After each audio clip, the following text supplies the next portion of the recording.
y nos quedamos ahí, el hombre y la niña, chamuscados y doloridos, respirando hondo en la quietud de la noche. Segunda parte.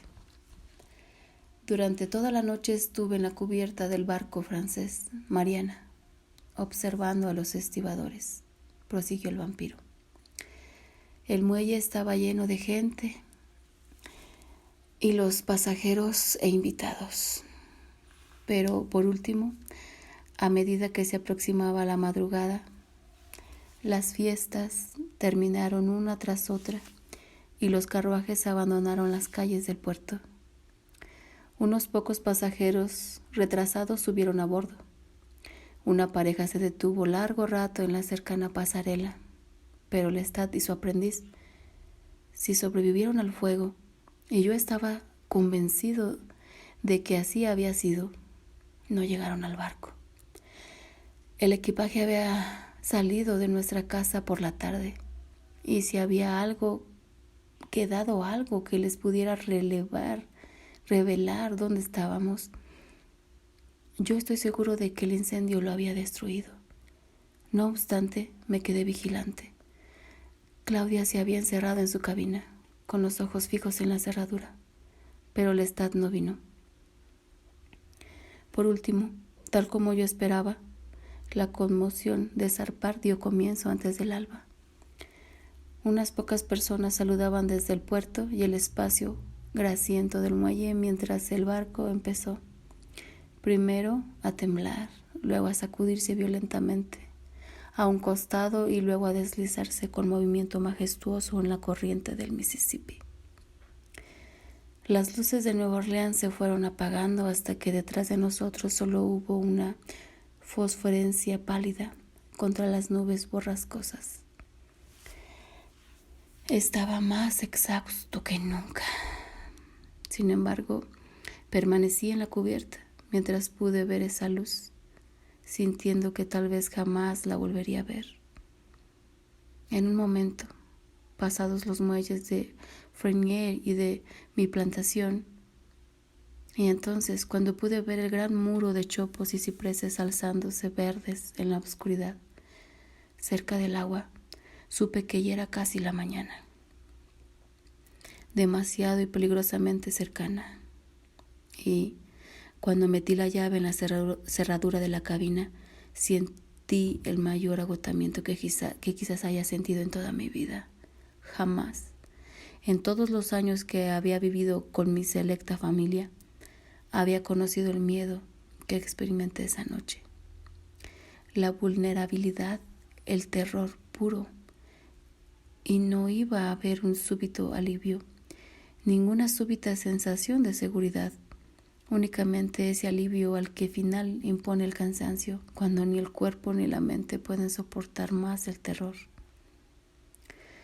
Porque aunque ahora Lestat estuviera a muchos kilómetros de distancia de nosotros, él, con su resurrección, había despertado en mí una red de miedos complejos de los que no podía escapar.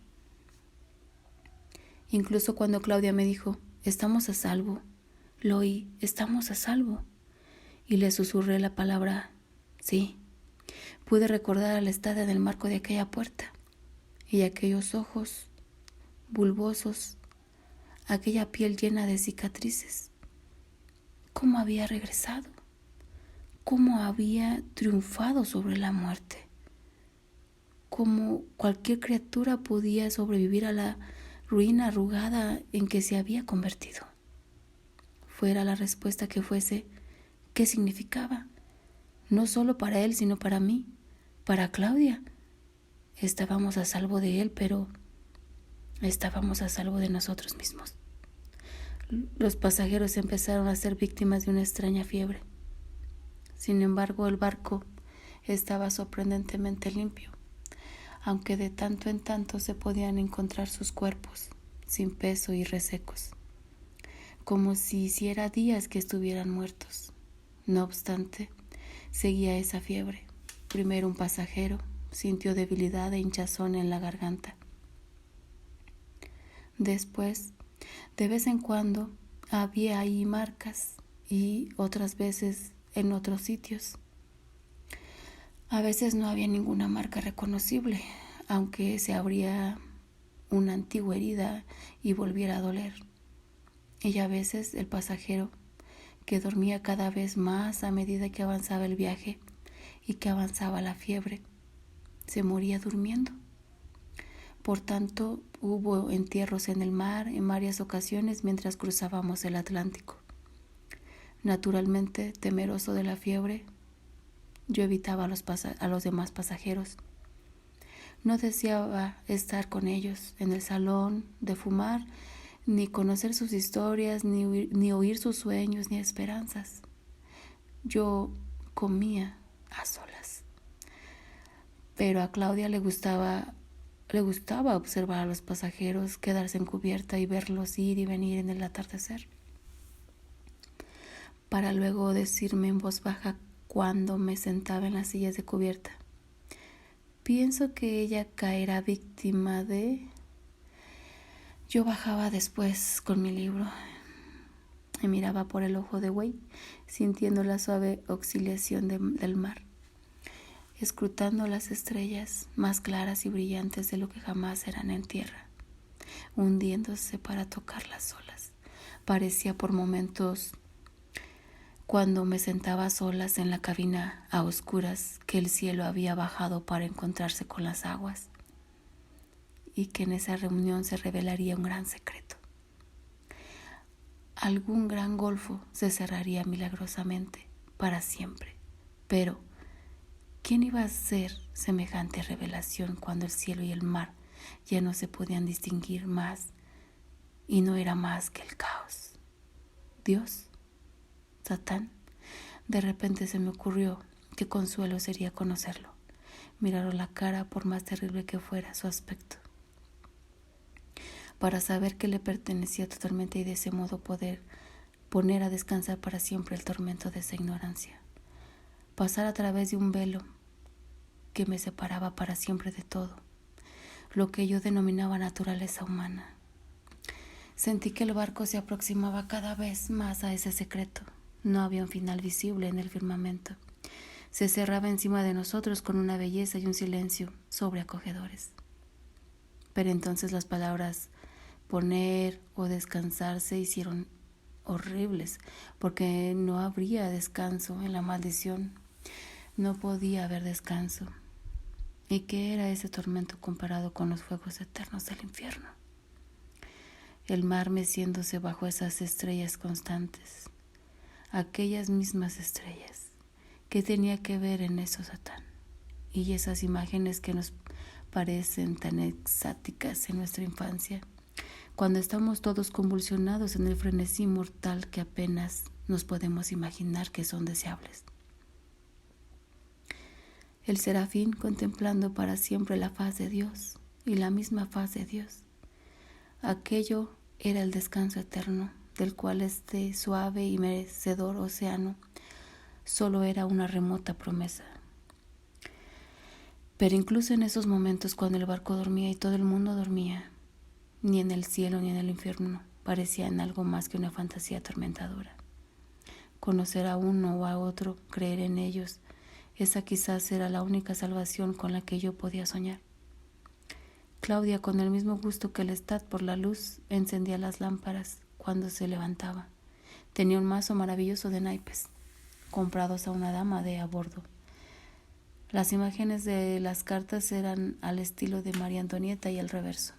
Tenían las flores de lis doradas sobre una violeta brillante, hacia un solitario en el que las cartas daban los números del reloj. Y me preguntó, hasta que al final empecé a contestarle acerca de cómo pudo sobrevivir Lestat. Ella ya no estaba conmovida. Sí recordaba sus gritos en el incendio. No le interesaba pensar en ellos. Sí recordaba que antes del fuego había derramado lágrimas de verdad en mis brazos. Nada cambiaba para ella. Era como de costumbre en el pasado. Una persona de pocas indecisiones, una persona para quien la quietud habitual no significa ansiedad ni remordimiento. Tendríamos que haberlo enterrado, dijo.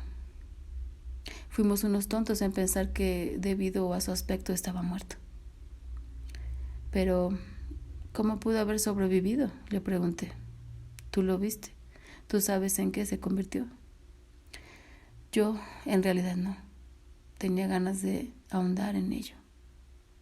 Con todas mis ganas lo hubiera desenterrado de mis pensamientos, pero mi mente no me lo permitió. Y fue ella quien entonces me dio las respuestas, porque el diálogo en verdad era consigo misma. Supongamos que había dejado de pelear contra nosotros, que todavía vivía, dijo ella, encerrado en ese inservible cuerpo seco, consciente y calculando. ¿Consciente en ese estado?, murmuré yo. Y supongamos que cuando llegó a las aguas del pantano y oyó que se alejaba nuestro vehículo, aún tenía fuerzas suficientes para hacer mover esos huesos. Había criaturas a su alrededor. Una vez lo vi romperle la cabeza a una lagartija y mirar la sangre derramarse en uno de sus vasos. ¿Te puedes imaginar la tenacidad de la voluntad de vivir que tendría? Con sus manos buscando en el agua lo que se moviera. Voluntad de vivir. Tenacidad, murmuré. Supón que haya sido algo diferente. Y entonces, cuando sintió que resucitaban sus fuerzas, nada más que para sostenerlo y llevarlo hasta el camino. En algún sitio encontró a alguien, quizás se escondió a la espera de que pasara un carruaje, quizás se arrastró reuniendo la sangre que podía hasta llegar a las chozas de los inmigrantes, o a una de esas casas solitarias del campo. ¡Y qué espectáculo debe haber sido! Miró la lámpara que colgaba, entrecerró los ojos y bajó el tono de su voz, sin emoción. Y entonces, ¿qué hizo? Para mí está claro. Si no pudo regresar a Nueva Orleans a tiempo, es casi seguro que llegó al antiguo cementerio. El Hospital de la Caridad lleva allí cada día nuevos ataúdes y cuando casi pude verlo abriéndose paso en la tierra húmeda hasta uno de esos ataúdes, echando el reciente contenido en el pantano y encerrándose ahí hasta el siguiente atardecer en esa tumba en la que ningún hombre osaría molestarlo. Sí, eso es lo que hizo, estoy segura. Lo pensé largo rato, imaginándome todo, viendo lo que debía haber ocurrido, y luego la oí agregar pensativa, cuando bajó una carta y miró el rostro ovalado de un rey vestido de blanco. ¿Yo podría haberlo hecho? ¿Por qué me miras de ese modo?, me preguntó. Reuniendo sus cartas, sus pequeños dedos batallaban para hacer un buen mazo y barajearlas. Pero, ¿tú crees realmente que si hubiéramos incinerado sus restos se hubiera muerto?, le pregunté. Por supuesto que lo creo. Si no hay con qué levantarse, no hay quien se levante. ¿A dónde quieres, chicar?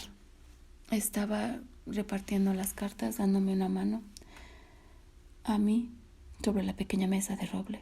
Miré las cartas, pero no las toqué. No lo sé, le pregunté. Únicamente que quizás no hubo voluntad de vivir ni tenacidad, porque simplemente no hubo ninguna necesidad de ello. Sus ojos me miraron serenos, sin dar la menor señal de sus pensamientos ni de que comprendía los míos. Porque quizá, proseguí yo, es incapaz de morir. Tal vez él y nosotros somos verdaderamente inmortales. Durante largo rato se quedó mirándome, consciente en aquel estado. Agregué por último, cuando desvié la mirada. De ser así, ¿no tendría también conciencia en cualquier otro estado? El fuego, la luz del sol, ¿qué importancia tiene? Loy, dijo ella en voz baja, tú tienes miedo. No te mantienes en garde contra el miedo. Sabremos esas respuestas cuando encontremos a quien nos pueda contestarlas. Quien posea el conocimiento de los siglos, de todo el tiempo en que criaturas como nosotros han pisado la tierra. Ese conocimiento fue nuestro derecho de nacimiento, y Él nos privó de él. Se ganó la muerte. Pero no murió, le dije yo. Está muerto, dijo ella. Nadie puede haber escapado de esa casa a menos que saliera con nosotros, a nuestro mismo lado. No, él está muerto. Y lo mismo le sucede a su esteta tembloroso, a su amigo, la conciencia. ¿Qué importancia tiene? Juntó las cartas y las puso a su lado, haciéndome un gesto para que él le pasara los libros que estaban al lado del baúl. Esos libros que había desempacado apenas subiera a bordo. Las pocas narraciones selectas de vampiros que ella había tomado como guías. No incluían ninguna ficción desorbitada de Inglaterra ni historias de fantasía, únicamente esos contados textos del este de Europa que se habían convertido en una especie de Biblia para ella. En esos países, sin duda, incineraban los restos de un vampiro cuando los encontraban. Le atravesaban el corazón con una estaca y le cortaban la cabeza. Ella leía esos libros durante horas. Esos antiguos libros que habían sido leídos y releídos antes de que llegaran a cruzar el Atlántico. Esas narraciones de viajeros, narraciones de sacerdotes y eruditos. Y entonces ella planeaba nuestro viaje, sin necesidad de lápiz o papel, sino únicamente en su cabeza. Un viaje que nos alejaría al instante de las capitales brillantes de Europa y nos llevaría al Mar Negro, donde ella se alojaría en Varna y empezaría a realizar su búsqueda en las zonas rurales de los Cárpatos. Para mí se trataba de una propuesta no muy deseable, puesto que me ataba a ella, y yo tenía deseos de otros lugares y de otros conocimientos que Claudia ni siquiera había empezado a comprender. Hacía años que se había plantado en mí la semilla de esos deseos, semillas que se transformaron en flores amargas cuando el barco pasó al estrecho de Gibraltar y entró en las aguas del Mediterráneo. Yo quería que esas aguas fueran azules y no lo eran. Eran las aguas de la pesadilla. Y cómo me hicieron sufrir entonces cuando me esforcé por recordar las aguas que los sentidos incultos de una jovenzuela habían dado como realidad, que una memoria indisciplinada había dejado que pasaran al olvido.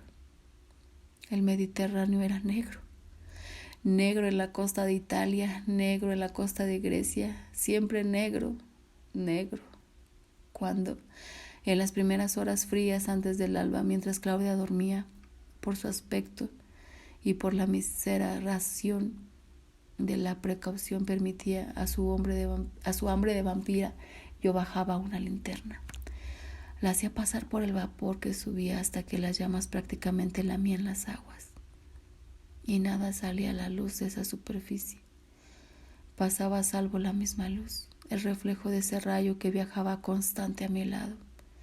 Un ojo fijo que parecía fijarse en mí después de las profundidades y decirme: Lois, tu única búsqueda es de oscuridad. Este mar no es tu mar. Los mitos de los nombres no son nuestros mitos. Los tesoros del hombre no son tuyos. Pero, con qué amargura me llenaba en esos momentos la búsqueda de los vampiros del viejo continente. Una amargura que apenas podía siquiera saborear, como si el mismo aire hubiera perdido su frescura. ¿Por qué? ¿Qué secretos, qué verdades tenían para nosotros esos monstruos de la noche? ¿Cuáles necesariamente serían sus limitaciones en caso de que los encontráramos? Realmente, ¿qué puede decir los condenados a los condenados? Nunca pisé tierra en el Pireo. No obstante, en mi imaginación anduve por la Acrópolis de Atenas,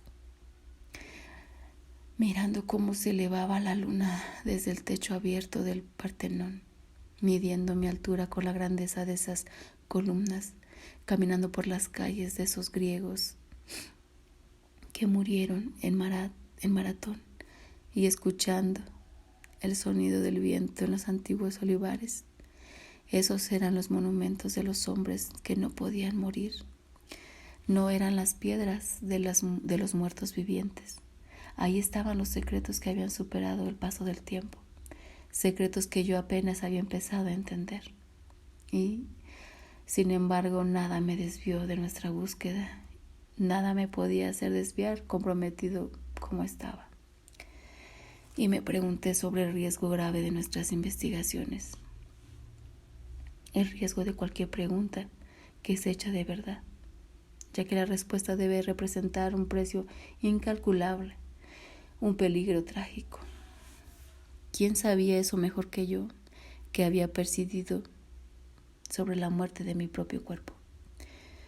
Viendo todo lo que yo llamaba humano desvanecerse y morir únicamente para formar una cadena irrompible que me ató a este mundo. Y al mismo tiempo me hizo un exiliado en el mismo, un espectador eterno con un corazón que latía. El mar me produjo malos sueños, agudos recuerdos, una noche invernal en Nueva Orleans. Cuando caminaba por el cementerio, vi a mi hermana, vieja y jorobada, con un ramo de rosas blancas en los brazos, las espinas cuidadosamente escondidas en un viejo pergamino, la cabeza cana, gacha, mientras sus pasos la llevaban serena por la peligrosa oscuridad hasta la tumba donde estaba la lápida de mi hermano. Lois, al lado de la de su hermano menor, Lois, quien había muerto en el incendio, dejándole un generoso testamento a una ahijada que ella nunca conoció. Esas flores eran para Lois, como si no hubiera pasado medio siglo desde su muerte, como si la memoria de Lois no la dejara en paz. La pena había aguzado su belleza cenicienta. La pena había doblado su espalda angosta y que no hubiera dado yo, mientras la contemplaba, por tocar su pelo gris, susurrarle unas palabras de cariño, como si el amor no hubiera liberado en los años siguientes un horror peor que el dolor. La dejé con dolor una y otra vez, y entonces soñé demasiado tiempo en la prisión de ese barco, en la cárcel de mi cuerpo, al ritmo con la salida del sol, como ningún ser humano lo estaba ni jamás lo había estado. Y mi corazón latía más fuerte, a la espera de las montañas del este de Europa. Finalmente latía más rápido con la esperanza de que en algún sitio pudiéramos encontrar ese paisaje primitivo, la respuesta a por qué se ha permitido este sufrimiento en el reino de Dios, o cómo pudiera terminarse. Yo no tenía el valor de terminarlo, lo sabía, sin esa respuesta. Y llegó el momento en que las aguas del Mediterráneo se transformaron en las del Mar Negro. El vampiro susurró y suspiró. El muchacho descansaba sobre un codo, con la cara apoyada en la palma de su mano, y su expresión ávida era incongruente con lo rojizo de sus ojos. ¿Piensas que estoy jugando contigo?, preguntó el vampiro, y sus finas cejas se arquearon un instante. No, dijo rápidamente el joven. Es más sabio no hacerle preguntas. Usted me lo contará todo a su debido tiempo. Y cerró la boca como si ya estuviera listo para que continuara el vampiro. Se oyó un ruido a la distancia. Provino del viejo edificio victoriano que lo rodeaba. Era el primer ruido que oían. El muchacho levantó la mirada a la puerta del pasillo. Fue como si se hubiera olvidado de que existía el edificio. Alguien caminaba pesadamente sobre los tablones, pero el vampiro siguió imperturbable. Desvió la mirada como si se alejara nuevamente del presente. Esa aldea, no te puedo decir el nombre, lo he olvidado. No obstante, recuerdo que estaba a muchos kilómetros de la costa y que habíamos viajado en un carruaje. ¿Y qué carruaje?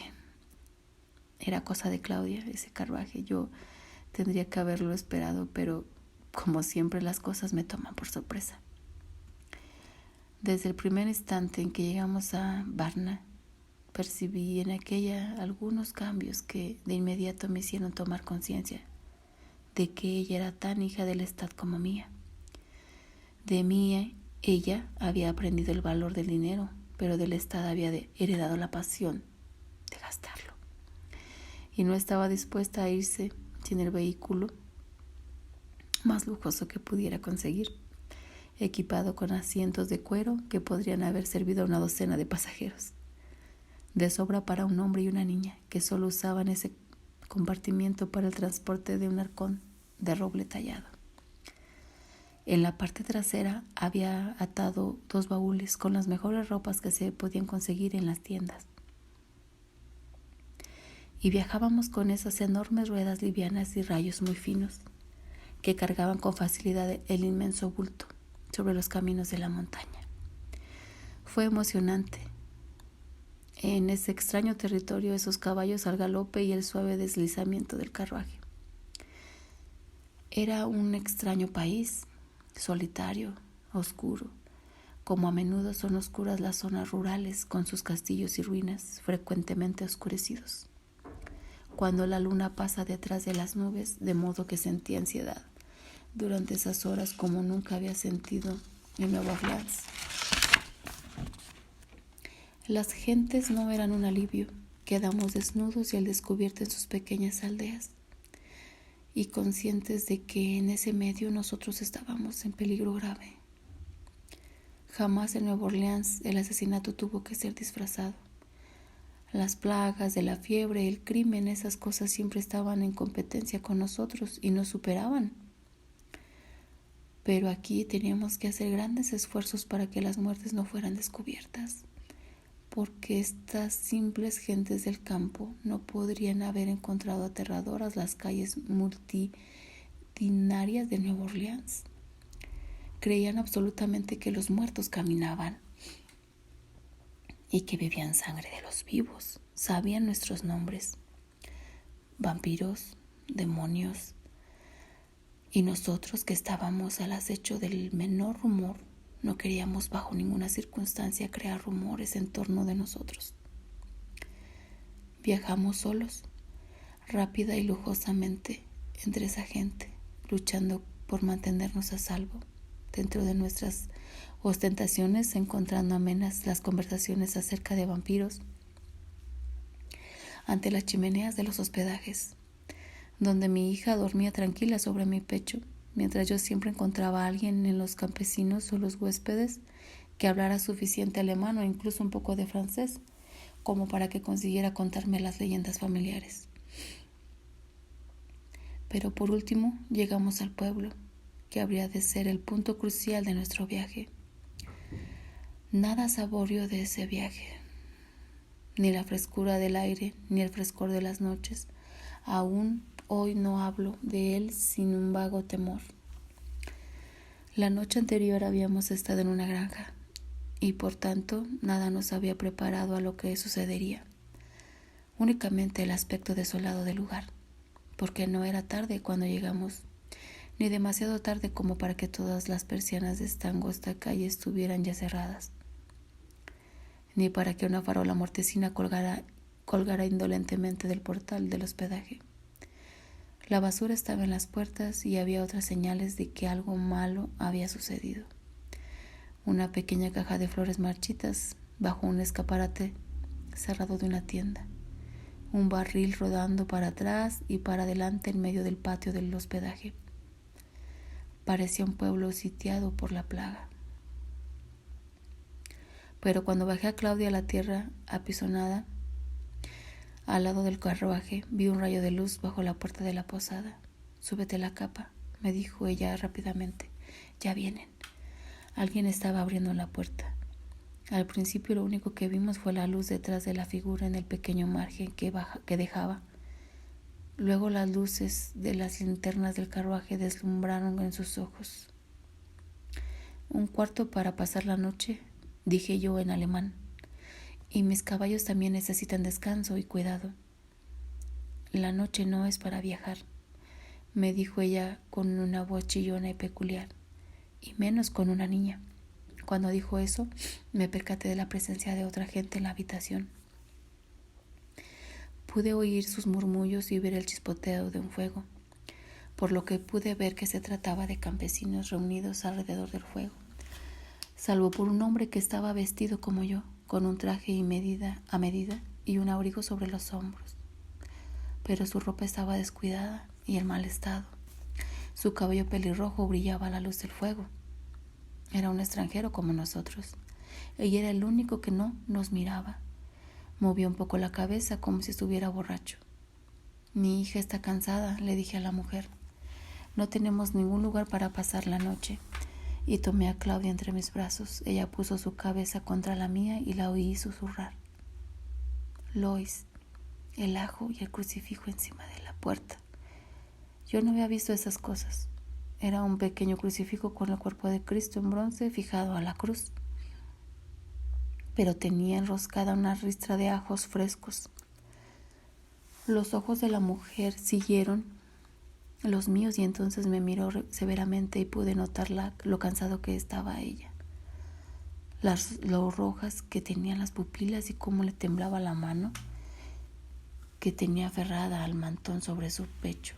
Su pelo negro estaba completamente despeinado. Me acerqué más hasta casi el umbral y ella abrió súbitamente la puerta como si acabara de recibir y decidir dejarnos entrar. Dijo una oración cuando pasé por su lado. Estoy seguro de ello, aunque no pude comprender las palabras. El cuarto pequeño y de vigas bajas estaba lleno de gente, hombres y mujeres alrededor de las paredes rústicas sobre los bancos. Incluso en el suelo una criatura dormía en las rodillas de su madre sobre la escalera. Tapaba con mantas, con las rodillas apoyadas en un escalón y los brazos haciéndole de almohada para la cabeza en el siguiente. Y en todas partes colgaba el ajo de clavos y ganchos junto a las ollas de guisar y los botellones. El fuego brindaba la única luz y arrojaba sombras distorsionadas en los rostros inmóviles que nos observaban. Nadie nos invitó a tomar asiento ni nos ofreció nada. Finalmente, la mujer me dijo en alemán que yo mismo podía llevar los caballos al establo si así lo deseaba. Me miró con sus ojos algo salvajes, enrojecidos, y entonces su cara se suavizó. Me dijo que se quedaría en la puerta para darme luz, pero que yo debía darme prisa y dejar allí a la niña. Pero algo más me había llamado la atención, un olor que noté por debajo de la pesada fragancia de la leña quemada y del vino. El olor a muerte. Podía sentir que Claudia apretaba su mano contra mi pecho y vi que su pequeño dedo señalaba el pie de las escaleras. El olor provenía de allí. La mujer tenía una copa de vino y una taza de caldo cuando regresé. Tomé asiento con Claudia en mis rodillas. Su cabeza desviaba el fuego. Miraba a esa puerta misteriosa. Todos los ojos estaban fijos en nosotros, como antes. Con la excepción del extranjero, ahora pude ver claramente su perfil. Era mucho más joven de lo que yo había pensado, y su aspecto desarreglado se debía a la emoción. En realidad tenía una cara delgada y agradable. Su piel clara y pecosa le hacía parecer un niño. Sus grandes ojos azules estaban fijos en el fuego como si lo estuviera hablando. Y sus cejas y sus párpados eran dorados a la luz, lo que le daba una expresión muy inocente y abierta. De repente se dirigió a mí y vi que había estado llorando. ¿Habla inglés?, me preguntó, y su voz retumbó en el silencio. Así es, le dije, y él miró a los demás con un aire triunfal. Ellos lo miraban imperturbables. «Usted habla inglés», gritó, y sus labios se estiraron formando una sonrisa. Sus ojos se movieron por el techo y luego se fijaron en los míos. «Váyase de este país», dijo. «Váyase ahora mismo. Llévese su carruaje y sus caballos hasta que revienten, pero váyase ahora mismo». Entonces se le convulsionaron los hombros como si estuviera enfermo. Se llevó una mano a la boca. La mujer, que ahora estaba contra la pared con el delantal en las manos, dijo serenamente en alemán: «Al alba puede irse, al alba». «Pero, ¿qué es esto?», le pregunté. Luego miré al joven, me miraba. Sus ojos estaban rojos y cristalinos. Nadie habló. Un leño cayó pesadamente en el fuego. ¿Me lo dirá?, le pregunté amablemente al inglés. Él se puso de pie. Por un instante pensé que se caería. Se agachó, porque era mucho más alto que yo.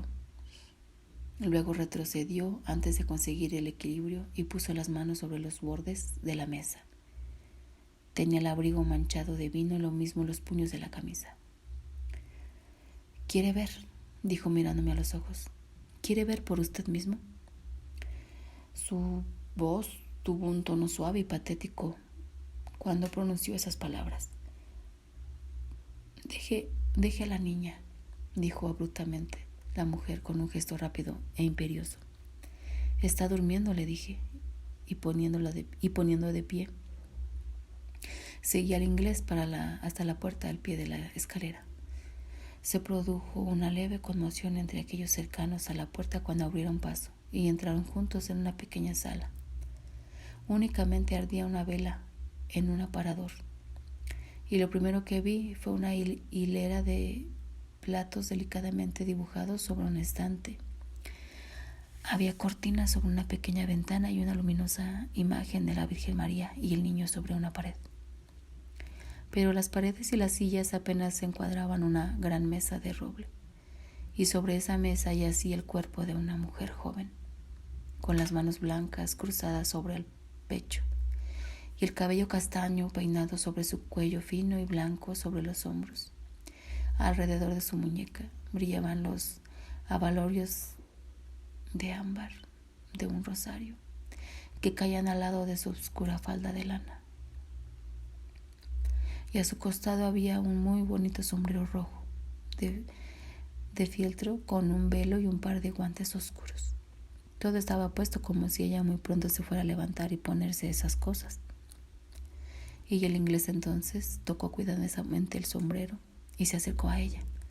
Estaba a punto de echarse a llorar. Había sacado de su abrigo un gran pañuelo y se lo llevó a la cara. ¿Sabe lo que quieren hacer con ella?, me susurró cuando me miró. ¿Tiene alguna idea? La mujer vino por detrás y lo tomó del brazo, pero él se la quitó de encima. ¿Sabe usted?, me preguntó imperioso, con fuego en los ojos. ¡Salvajes! Basta ya, dijo la mujer, casi sin aliento. Él hizo rechinar los dientes y sacudió la cabeza, y un rizo de sus cabellos pelirrojos le cayó sobre los ojos. Aléjese de ella, le dijo en alemán a la mujer, y aléjese de mí. Alguien murmuraba algo en la otra habitación. El inglés volvió a contemplar a la joven y se le llenaron los ojos de lágrimas. Tan inocente, dijo en voz baja. Entonces miró el techo cerrado la mano derecha y susurrando. Maldito seas, Dios, maldito seas, Dios santo, dijo la mujer rápidamente. Hizo la señal de la cruz. ¿Ve usted esto?, me preguntó él, y levantó con sumo cuidado el lazo de la joven como si no quisiera y no pudiera tocar la carne endurecida. Allí, en la garganta, sin la menor duda, estaban las 2 heridas que yo había visto 1000 y 1000 veces, talladas en la piel amarillenta. El hombre se llevó las manos a la cara y su cuerpo, alto y delgado, osciló sobre las plantas de sus pies. Pienso que me voy a volver loco, dijo. Vamos, dijo la mujer cogiéndolo, y su rostro se encendió de improviso. Déjelo, le dije, déjelo, yo cuidaré de él. Ella contorsionó la boca. Os echaré a todos de aquí, a la oscuridad, si no deja ya de comportarse así. Ella estaba demasiado exhausta para ello, demasiado cerca ella misma de un ataque, pero entonces nos dio la espalda. Se puso el mantón sobre los 2 hombros, salió, y los hombres afuera le abrieron paso. El inglés sollozaba. Me di cuenta de lo que debía hacer, pero no se debió solo al hecho de que quisiera enterarme por él de lo ocurrido y que el corazón me latiera excitado en silencio. Era abrumador verlo. El destino inmisericorde me llevó demasiado cerca de él en ese momento. Me quedaré con usted, le ofrecí. Y traje 2 sillas al lado de la mesa. Él se sentó pesadamente, con los ojos fijos en la vela que ardía a su lado. Cerré la puerta y las paredes parecieron retroceder y el círculo de la vela creció más brillante alrededor de su cabeza gacha. Se apoyó en el aparador y se limpió la cara con el pañuelo.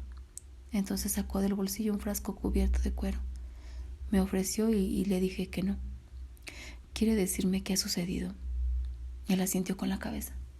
Quizá usted pueda traer un poco de cordura a este lugar, dijo. Usted es francés, ¿verdad? Yo soy inglés. Sí, asentí. Y entonces, cogiéndome de la mano con fuerza, el licor había adormecido tanto sus sensaciones que no notó mi frialdad. Me contó que se llamaba Morgan y que me necesitaba desesperadamente, más de lo que jamás había necesitado a nadie. Y en ese momento, cogido de esa mano, sintiendo su fiebre, hice algo extraño.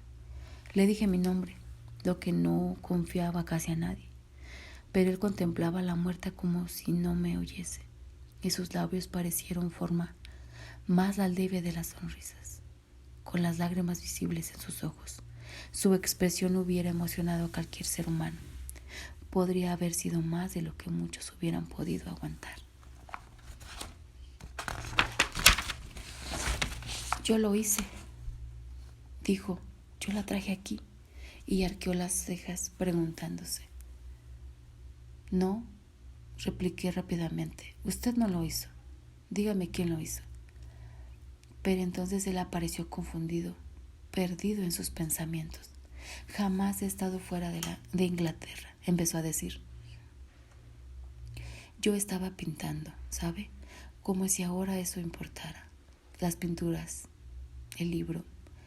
Pensaba que todo era tan curioso, tan pintoresco. Paseó la mirada por la habitación y su voz se fue apagando. La miró durante largo rato y luego le dijo suavemente: Emily.